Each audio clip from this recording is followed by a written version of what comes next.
Hello and welcome to the Choralosophy Podcast. This is episode 174, Adapting the Science of Reading to Music Literacy. In this episode, I am going to be drawing on a variety of resources from the science of reading, actually directly from a PD in my school district related to the science of literacy, which, as you all know, I am passionate about, and it isn't just a passion that stems from music reading.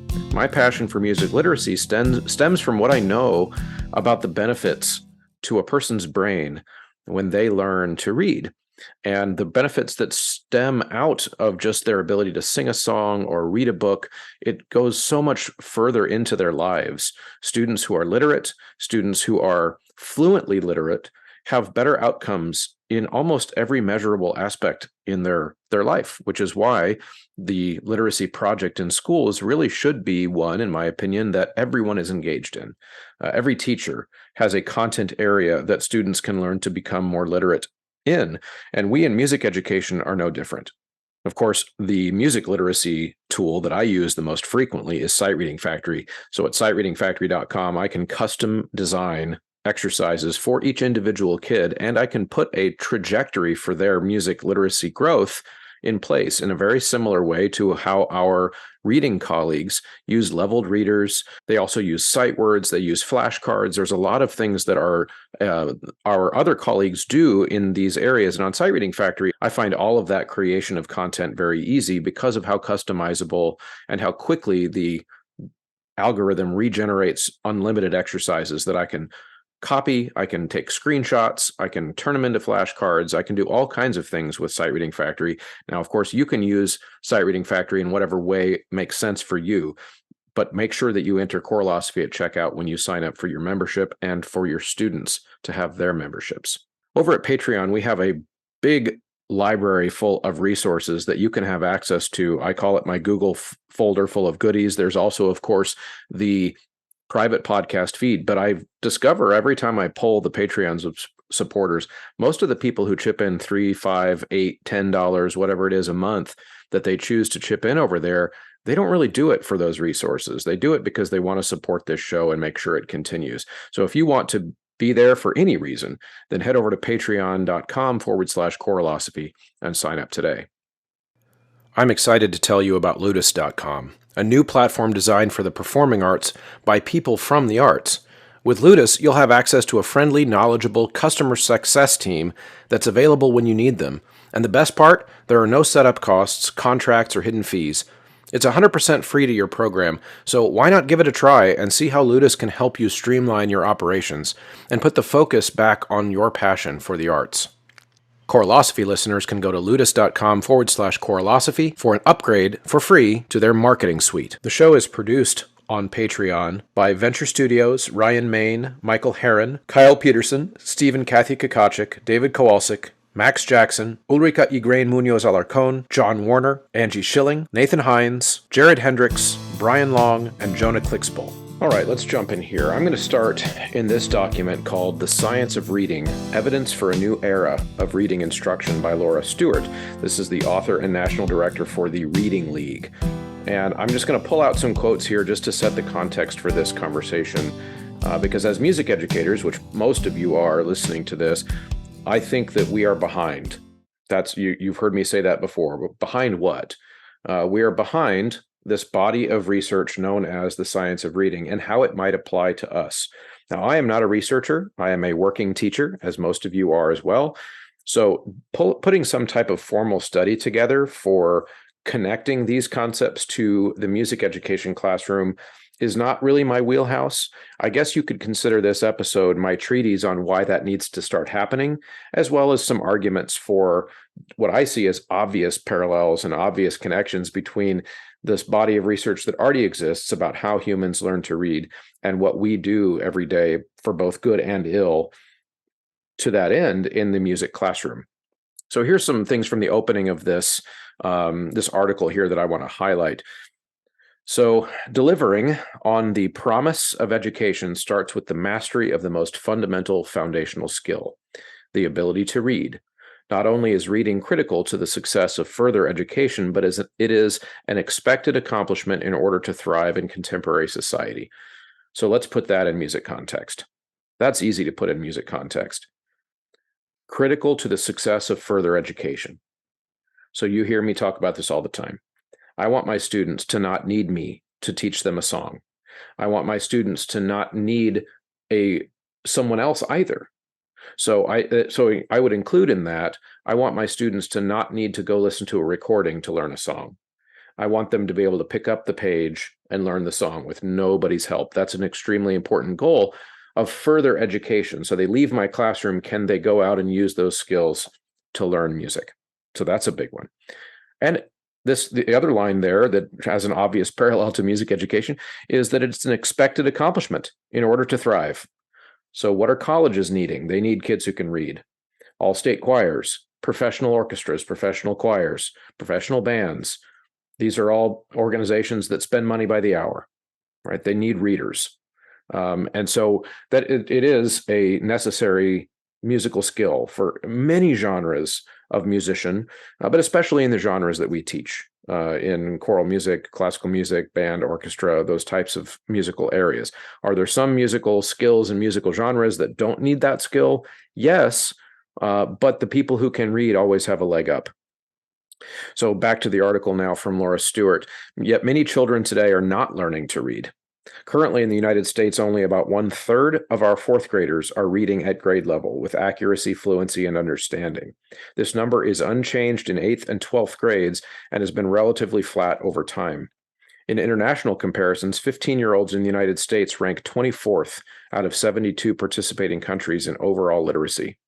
These figures are alarming, especially in an era when the literacy skills required to function in the world have never been more important. The promise of literacy for all seems out of reach for many of our youngest citizens. It doesn't have to be this way. While many factors contribute to low reading achievement, nearly everyone can learn to read with evidence-based instruction. And I believe that wholeheartedly applies to music. So again, let's highlight that. 1/3 of kids in the United States can't read. So whatever direction we've been can't read at grade level, sorry. But whatever direction we've been taking education over the last generation, it's not working if that's the case. That is a massive equity problem if 1/3 of kids are not getting the fundamental basic skills.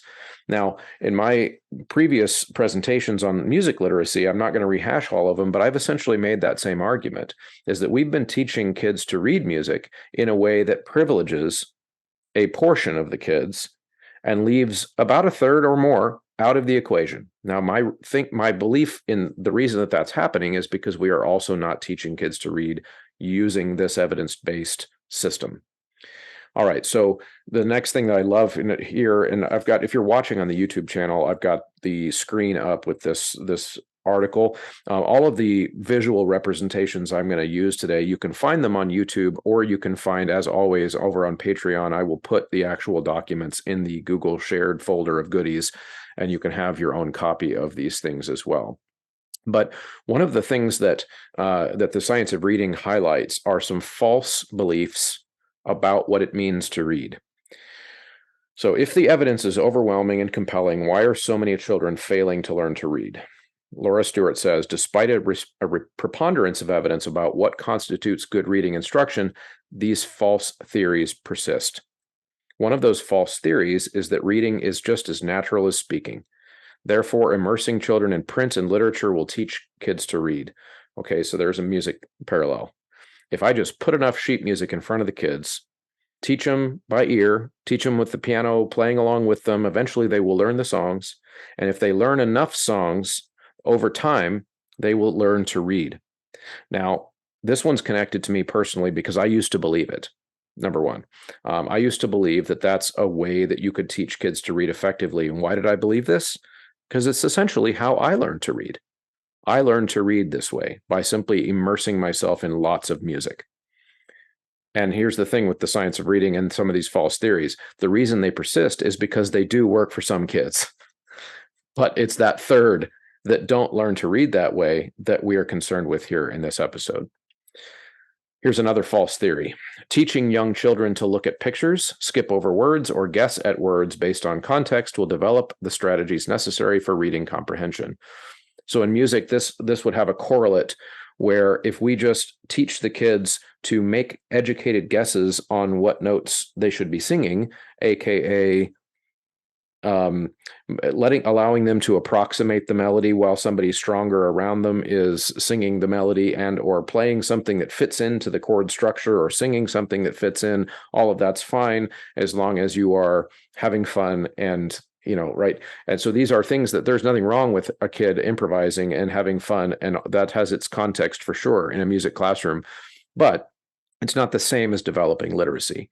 And the third false theory here, there are hundreds of ways to learn to read. Therefore, there is no single set of instructional principles that will work for all children. That is false. People learn to read in the same way across the planet, across cultures, across ages. The ways that we learn to read are the same. And so there are right ways and there are wrong ways to teach people to read. Now, if you're over on the Patreon, you'll be able to go further into this article and read some more of the science involved here. I'm going to skip to some of that right way to read concept here in those core principles that need to be taught to someone. They need to be taught because it doesn't happen naturally. Speaking happens naturally. Singing happens naturally. Learning by rote happens naturally. We can mimic. Every human can mimic if all the body parts are functioning correctly. That part comes naturally. Learning to read off the page does not. So here's what has to be taught explicitly and with a system. Phonemic awareness, and that is simply, I'm going to paraphrase here to be simply being aware of what it is that you just heard. Now, in music, we call this audiation. So it's not enough for me to just hear bum bum and be able to mimic back bum bum, but I need to know that what I just heard was a third. So phonemic awareness is being able to simply hear a sound and know what it was that you just heard. In the language context, it would be I hear th and I recognize, oh, that's the TH sound. So that's an important, a crucial thing that has to be taught because kids need to know what to call them, right? So in my minor third example, it could be do, me, it could be la, do, it could be simply you C, E flat, or what, I don't have perfect pitch. I don't know what pitches those were that were just being sung, but they need to know something to call it. So they've got to have a system. Phonics is something that has to be taught as one of these crucial elements. Phonics is the way of teaching that stresses the acquisition of letter sound correspondences. So in music, that would be our library of sound files. That we are phonics, all the little sounds that go up to make up music, whether it be beats, syncopations, scales, distances between pitches, etc. In music, those are our phonics. Fluent text reading. Fluency is another aspect that has to be taught. Fluency is reading with accuracy, appropriate rate, and prosody or expression. Can you read the music while being expressive? Can you read fluently, or do you have to stop and think about what the next sound that comes out of your mouth or horn or whatever it is will be? You have to teach the vocabulary. So that is, in music, of course, we would have to teach what the different sounds mean in different contexts. And that could be everything from the vocabulary of describing the sound from the basic vocabulary. What does piano mean? What does mezzo forte mean? All of the different things that we already do when we're teaching vocabulary. And then, of course, we have to teach them skills related to comprehension, the understanding of how the music fits together. In reading a book, it's how the words fit together. How do the words fit together to mean something? How does the word a bunch of words strung together create an idea that you could describe with other words? This is the way we know if a student is comprehending the text. So the last thing I'll highlight from this article is just what she calls the next steps. We have a long way to go to improve literacy outcomes for all children, but the time is rife with potential. We can stop doing what doesn't work, and we can dismiss outdated practices based on misconceptions about the process of reading. Instead, we can be guided by the evidence. So that's kind of a setup for this, the rest of this conversation. Part of this document also includes something called the reading rope. And that's what I'm going to be talking with you about next. I actually have created the music version of the famous Scarborough's reading rope image. Stay tuned. If your school or church are in the market for staging products like risers, shells, podiums, movable platforms, all of the things that you need to set your choir up for success, I would like to strongly urge you to check out StageRight. StageRight's products are sturdy, they're durable, they're easy to use. I have personal experience with the acoustical shells and some of the platforms that they have at StageRight, and I can tell you, compared to some of the more expensive competitors, they are a really great option to fit inside of a tight school budget, but also to give you the durability and usability that you need. So check out StageRight at stageright.com. Another helpful theoretical model for the reading process is Scarborough's reading rope, which expands upon the simple view of reading. Scarborough's reading rope provides a meaningful visual representation of the process by which decoding, or word recognition, and language comprehension subskills are combined during skillful reading. The decoding subskills are each assigned a strand in the rope: phonological awareness, decoding and spelling, and sight recognition. Under language comprehension, we need to build these reading subskills: background knowledge, vocabulary knowledge, language structures, verbal reasoning, and literacy knowledge. Think of these subskills as strands in the reading rope that become stronger and stronger the more tightly the strands are woven together. As the language comprehension subskills grow and get stronger, the reader becomes increasingly strategic in their reading. At the same time, as the reader strengthens their decoding subskills, they're becoming more automatic in their reading. With increasingly strategic and increasingly automatic reading, skilled reading occurs and the reader can comprehend text. Skilled reading appears to be effortless, but a skilled reader has fortified the subskills of the reading rope in order to manage the skills simultaneously and automatically, resulting in reading comprehension. So that little clip was material provided by my district's PD on the science of reading, and I played it for you just so that you could have a kind of an explanation. If you're listening on the audio feed, the way I would ask you to visualize this as I discuss it is, like you heard in this video, is we're picturing it like a rope that has not yet been woven tightly. So if you can think of how a rope has many, many strands that start out separate and they get woven one over the top of the other. And if you travel down the rope as the person is weaving, we get to a tightly bound bunch of strings that are quite strong, they're resilient, and they hold fast. But if you go out to the frayed end where those parts of the rope have not yet been woven together, then you have more risk, more risk that the rope would tear.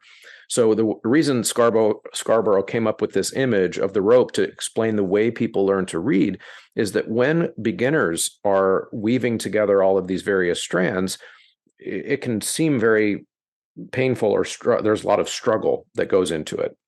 So I'm going to, again, for the YouTube watchers, I'm going to share an image again of what that rope looks like, the version that I'm working with here.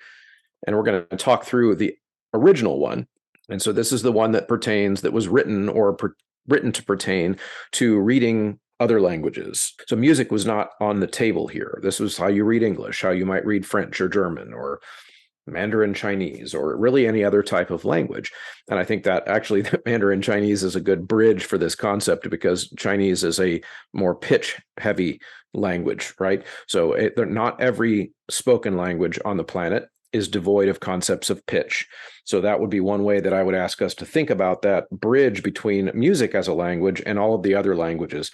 Are there things that musicians have to worry about that is not the same as reading English? Yes, there is, but music is not the only language where we have to consider pitch. So on the reading rope, you have all of these strands. As the beginning reader is learning all of these concepts, all of these strands have to be taught to them, and it's very difficult for them to put all of the things together at once. Those strands are, on one side of the rope, you heard in the video, the automatic skills that we have to be teaching kids. We have to teach kids to do certain things automatically. Sight recognition, decoding, phonological awareness, which we talked about earlier in the episode. Then on the strategic side of the rope, we have literacy knowledge, verbal reasoning, language structures, vocabulary, and background knowledge. And that all leads to what Scarborough called a skilled reader. And a skilled reader is defined as someone who is fluently executing and coordinating word recognition and text comprehension. So that's the overview. If you're watching on YouTube, again, you can see this. If you're a Patreon subscriber, you can find these documents in the shared folder. Now, my version. I've just switched the screen to the music version, which I created as an adaptation. And don't worry, I left Scarborough his citation in the image, but I've called this Scarborough's Rope Adapted for Music Literacy. And here's how I've made some changes. In fact, you'll discover that a lot of these are actually the same because, again, music is a language, as I continue to make the case. So we get to keep all of those automatic skills from Scarborough's original reading rope. We get to keep sight recognition, we get to keep decoding, and we get to keep phonological awareness. Okay. And as I said earlier in the episode, we just use those things differently, but we do use those things. So with sight recognition, that would be things like how quickly can I tell? I'm going to use solfege because I use the solfege system in my class, and I hope you do too. But with solfege, how quickly can I tell that what I'm about to sing is do? How quickly can I tell that the next thing is re and then there's a so next? That fits into the category of sight recognition. Okay, I can recognize right away the thing that I'm supposed to be singing. Now, in the music context, I discover that kids actually get to this pretty quickly. For example, they can see that it's supposed to be do, re, mi.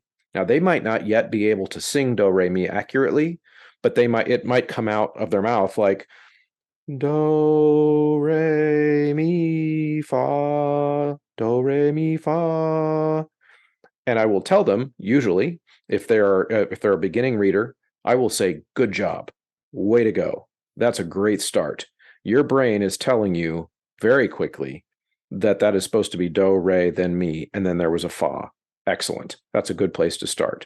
Now we've got to make sure that we know what the differences between those notes actually sound like. But what I would encourage us to do is to not tell that kid, because you all know this is very common. When they are trying to read for the first time, you will get some type of monotone speech version of the solfege. Not from every kid, but you'll get that from a good number of kids. We need to not call that a failure. We need to call that a starting point.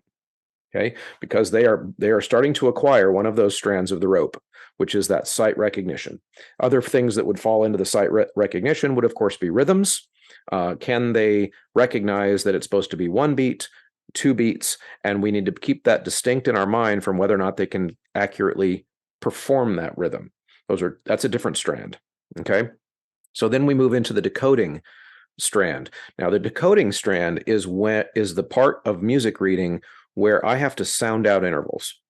Okay, so let's take that kid again who had a good sight recognition of what solfege syllables to sing, but the pitches weren't there. So we need to teach that kid to sound it out. They need to decode it. So then we can ask them questions. So that was do, re, but do you remember what do, re sounds like? Do, re. Okay, so then if that's re, then what's mi? Me, and they might have to slide to it and walk back up and down the scale and all those different things. But what they're learning to do there is they are decoding. So when they are reading the music, if they are stopping a lot to think about what the next pitch means or what it sounds like, they are decoding. And again, not a failure. So, of course, the mistake a lot of music teachers make is we would just say, well, no, that's wrong because the rhythms are wrong. Yeah, but that's a different strand of the rope. They need all of these strands of the rope, and each kid might come to them and learn them at different times and at different paces. But the way we discuss this with our kids matters. The way we congratulate them for acquiring one of those rope strands is really, really important. So we've got a kid now who is able to recognize what the syllables are called. She is starting to develop some skills to negotiate or sound out the distance between all of those pitches. And I would argue that pitch for most kids needs to come first, because rhythm won't come unless they don't have to stop and think anymore about how to sound out all these intervals and specific pitches.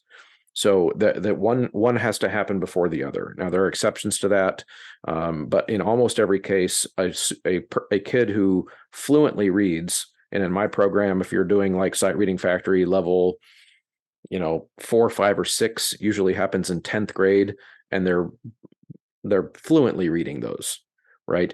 And so what that means is that that they're in almost all cases, that kid started by stopping and thinking a lot between the different pitches. And the rhythm came naturally for that kid over time as they no longer had to stop and think. And that is crucial. So then, of course, the other part of that automatic reading process, that third strand, is the phonological awareness, and that is the audiation aspect of it. For example, they're attempting to sing something, and I'll go back to my solfege, and it's supposed to be do to mi, and they sing do mi. Oh, wait, that was do so. Do mi. They fix it because of their phonological awareness. They sang the wrong thing. They were aware of what they sang, and they fixed the problem on their own. They're starting to develop that third strand of that automatic side of Scarborough's rope, where they are just learning to more quickly recognize those things with each progressive read. Now, again, in my grading system, when I have kids individually sight read and assess, this is why I don't count off for these types of mistakes. I want to reward them. I want to reward their mistakes, especially when they're developing these strands of the rope where they are learning to fix these things themselves. Okay, as we move, and I could go, this is like probably the beginning of an entire presentation series. And I'd love to come out and do a presentation on this wherever somebody wants me to. So hit me up, because I could go into a lot more detail on all these and provide more examples. But I'm trying to keep this reasonably lengthed of an episode. So feel free to reach out with questions. So now into the other side of Scarborough's rope, which is the strategy side. These are some of our background knowledge pieces that have to be there in order for kids to more fluently progress to that tightly woven rope. So I switched out some more here. This is where I started to switch out some stuff. I switched out background knowledge for audio library. So that this is what Carol Krieger's sound before sight concept. And the way that works is that background knowledge for a kid to be able to read an English text, for example, they need to know what some of those things are about, some of the words are about, and they need to have some context for what it is they're reading, or else they're not going to comprehend it. So you can't put a book about molecular biology in front of a fourth grader and expect them to understand what they're reading. They might be able to decode the words, but they have no idea what this book is about. Right. So in our music context, this is an audio library of background knowledge of different types of musical sounds that kids need to have in order to be able to read the sounds that are on the page. So this is why I always say to people that successful reading can start on the first day of school, no matter what age level you are talking about. And I don't care if they're pre-K. Successful reading can start on the first day of school, as long as you're not asking them to read things that are not already in their audio library. And if you do run across kids that have 0 sounds in their audio library, you could be teaching them the very simplest ones. You could be teaching them kind of a tap, tap, tap. Well, that's an audio library of beats. Okay, and then show them symbols on a screen or on a board or on a piece of paper that spells out beats. They can practice that audio library and start somewhere. Every kid can start somewhere. So another one that I swapped out here, actually vocabulary gets to stay the same. Scarborough says we need to teach kids vocabulary. I think we have to teach kids vocabulary as well. I'm not going to really go into that one because I think it's self-explanatory. Okay, Scarborough says you have to teach language structures. Now, in music context, I call this form and pattern. So the language structure, to me, correlates with, in music, the concept that music oftentimes takes on forms, that the form itself can help kids learn to read it better. So let's say an ABA form, you've worked really hard to decode the A section of a song, and you've worked really hard to decode the B section of the song, and it's starting to be more fluent. And then you get the kid flipping over to that third page where the A section comes back, and how quickly do they recognize, oh, yes, I already know this part. Why? Because they've picked up on the patterns. They can then recall the patterns and they can recognize what it is. They can describe what it is in terms of form. Now, of course, that's just one of many forms. You've got verse and chorus, and you've got free form things that, of course, are harder for that reason for kids to learn. Then we have something Scarborough called verbal reasoning, and I'm going to call that muscle coordination for people who are learning to sing specifically. Now, of course, in a lot of instrumental worlds, you do also ask the kids to learn to sing it. Now, the reason for that is because there is a connection, neurological connection, to the physical mechanism that is our human voice. We make sense of things and we help create a more concrete audio library by actually saying them. So this is why the sight words concept, when kids are young with those little flashcards, is such a big deal for them to say the words back that they're seeing. They are developing a vocabulary, a spoken language reasoning, muscle memory, for lack of a better term. Now, in singing, it's a little bit more important. I would say a lot more important that they are allowed that time to develop the muscle coordination. So it kind of it goes hand in hand with decoding skill, where a lot of times for kids, it's kind of hard to diagnose this because it's very difficult to be able to tell with some kids. Are they having trouble hearing the difference between do to so, for example? Or is it that they haven't figured out what it feels like to sing the distance of a fifth? Because it feels different in their bodies. So are they being allowed to have that muscle coordination work? So as they sound out, dum, bum. Well, that's easy for me because I know that in my voice, when I go up from that lower note to the higher note, it feels a little bit different. I get a little bit more of a head voice sensation when I place that note exactly where I want it to be, but I've had a lot of chance to practice. So for an adolescent, for a 6th grade boy, for a 4th grade boy, for a 9th grade girl whose voice has changed, but she doesn't realize it, those types of intervals might require some muscle coordination work. Multiple attempts to sing that same interval over and over and over and over, and then you give them a 1-2 ready go and watch them fly through the exercise. Finally, Scarborough calls it literacy knowledge. I'm going to call it music theory. And that is, music theory can mean whatever you think it needs to mean for you in your context, but that is the why behind how the music that we're reading fits together. Is a huge aspect of strategic music reading. And that could be in a high school choir classroom that's a little bit more advanced like mine. I even teach things like, everybody who's singing part of the one chord, sing your note right now. Anybody who's singing a note that doesn't belong in the one chord, sing your note right now.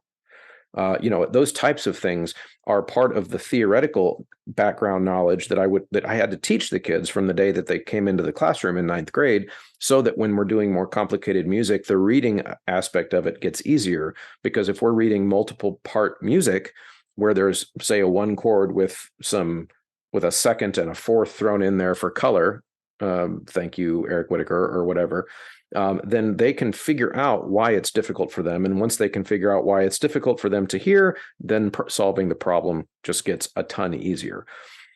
So I think that if you take this approach, or if you take this theoretical model of the Scarborough's reading rope, which I'm going to now take off the screen so you can see my face again on the YouTube channel. Hello again.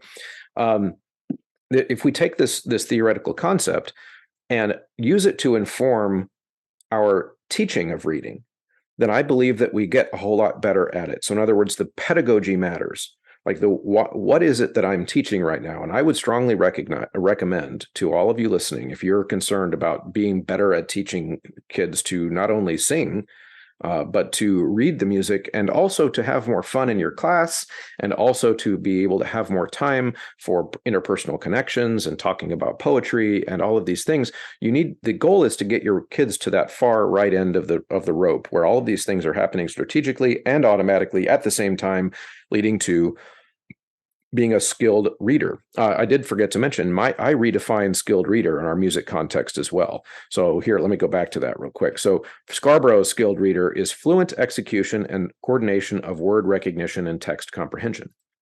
My version, a skilled reader, has fluent execution and coordination of pitch and rhythm patterns and comprehension of musical context. Right? So we get them to the far right end of that rope, and all of the entire world of pedagogy opens up to us. We have more time to talk about how the voice works. We have more time to talk about the social context of the music that we're working on. There's so many things start to happen for kids that make the selling of your program easier. But really the message here is that I believe that if you're working on a skill in your classroom, this reading rope concept is a great way for you to understand why they need to know it. And it's another way for us to evaluate too, is maybe I'm teaching something that the kids don't actually need to know.